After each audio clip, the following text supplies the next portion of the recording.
New Eden is a pretty dystopian place when you get right down to it. Human life being cheaper than human corpses, of course.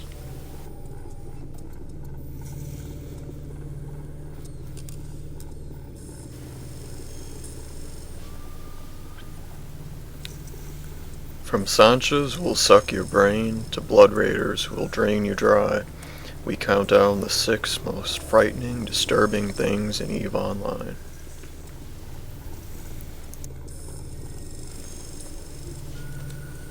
Number 6.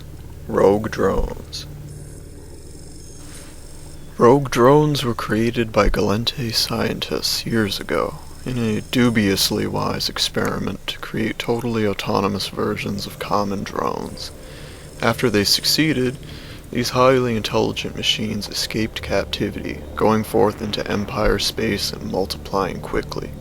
Ever since, the cluster's governments have been working tirelessly trying to eradicate the subsequent generations of rogue drones that infest the length and breadth of New Eden.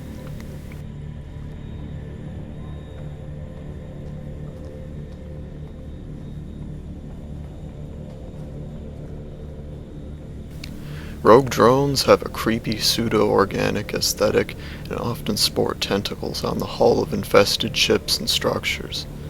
Although these drones still show their man-made origins, they are highly divergent from human-controlled drones, bearing the frightening reflection of the utterly alien mechanical minds that have evolved far beyond the worst fears of technophobes all across New Eden.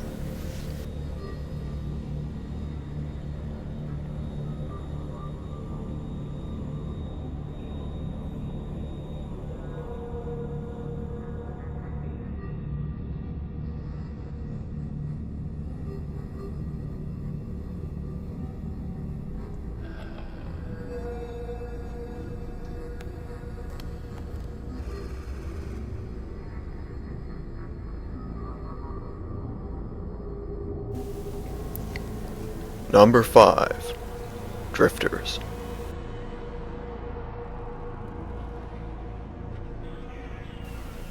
An enigmatic faction rapidly making its presence felt on the highest levels of power in New Eden, the Drifters appear to be an offshoot of the Sleeper civilization from wormhole space, and have a yet unclear connection to the Jove themselves.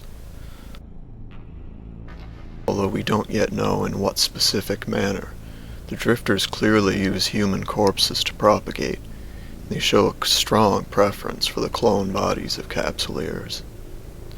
So stay clear of Drifters. They may try to draw you in, but they only want you for your body. Number 4. Sansha's Nation. The vision of one man, the maverick Kaldari tycoon Sansha Kuvakai. The nation was once considered to be a fifth empire of sorts, and the Stain region attracted the fascinated attention of millions with the outward appearance of prosperity and enlightened order. The truth was more sinister. Sansha had purchased Minmatar slaves from the Amar and used experimental neural implants to relieve them of all free will, producing slaves with the faculties to perform complex tasks, but no chance of disobedience or uprising. Inevitably, the truth came out, and a growing number of factions organized to destroy Sansha's perverted nation with the Galente Federation at their head. Sansha could not have miscalculated more in his belief that, if nothing else, the Amar Empire wouldn't take issue with his wide-scale implementation of true slave technology. After all, he reasoned, the Empire was built on the backs of slaves, and forced labor was an integral part of Amarian culture. Surely the Amar, who considered the enslavement of their conquests a holy duty, would stay neutral in any coming conflict. Perhaps they would even take his side against the other 3 empires. Sansha failed to understand the Amar mind and their motivations. Where he saw slaves from a purely practical perspective, imperial leaders were enraged and disgusted by the true slaves who were seen as abominations totally contrary to the virtuous and, at least in principle, temporary, form of slavery they themselves practiced. To the average Amar, a lobotomized slave with a head full of cybernetics was missing the point entirely, possibly to the extent of being an affront to God.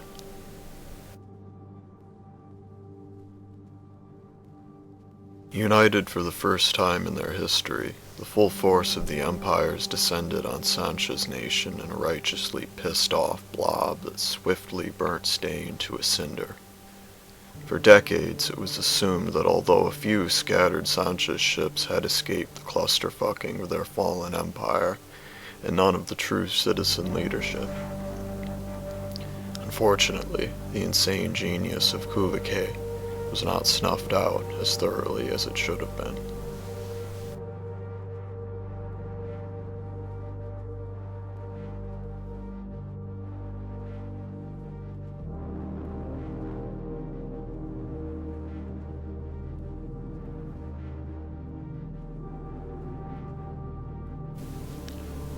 Number 3.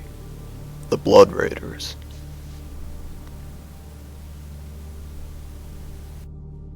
The Amar Empire is home to countless variations on its core theology, ranging from major sects within the mainstream to small cults on the lunatic fringe, each with their own unique spiritual quirks and eccentricities. The Blood Raiders pirate faction rose from obscurity in this way. Their rituals centered around human blood as possessing divine power grew more and more fanatical as they began to plunder the outskirts of Amar space in search of slaves from whom the raiders' priesthood could harvest the large amount of fresh blood called for by the sacred rites that now increasingly dominated their lives and beliefs.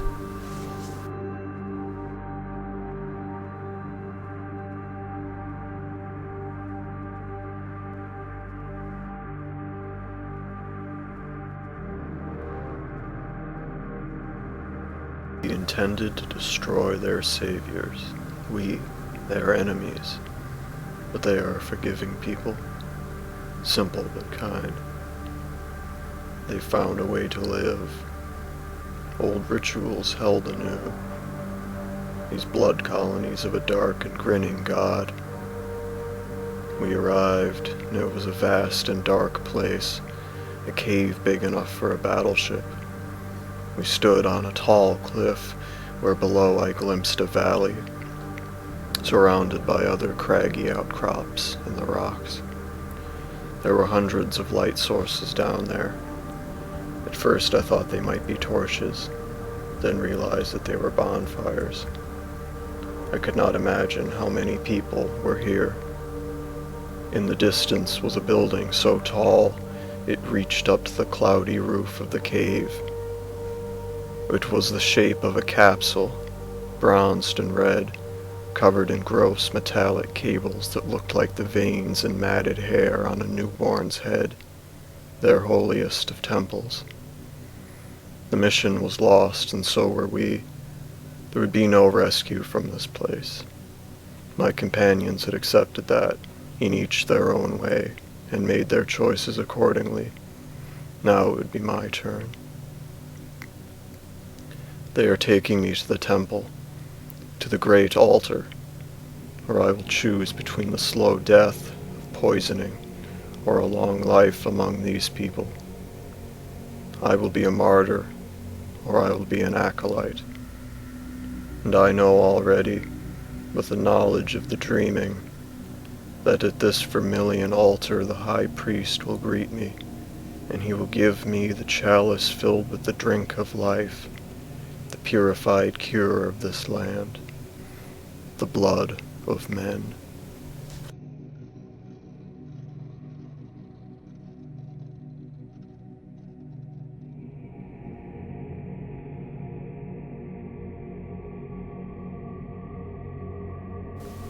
Number 2. The Jove disease. What little is known about the Jove paints a grim picture of a race who soared too high in their evolution and continue to pay the price for divorcing themselves from the base human condition as much as they did. The threat looming over what amounts to a pale shadow of the Jove at their zenith is known to the rest of the cluster simply as the Jove disease, a psychological disorder that drives everyone affected into a profound and crushing depression that always leads to suicide unless the subject is forcibly kept alive so that other Jove can glean whatever medical knowledge is possible. The Jove disease earned its place on this list by showing the price the Jove paid for their hubris and unbridled ambition. They never thought about the horror that would find them.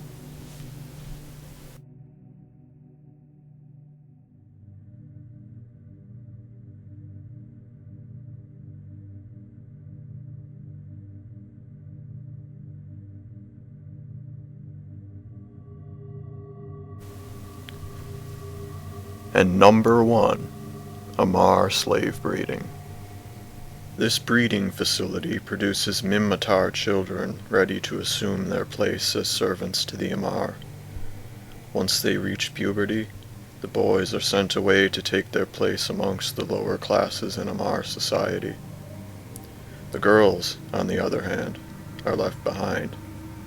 Their place is here, stretched out on cold metal tables, silent and tense. The facility wears out its brood, but that's all right. More are created all the time. And every now and then, a caravan will arrive, carrying men with cold eyes and clammy hands, ready and willing to help with the production. That is extremely grimdark.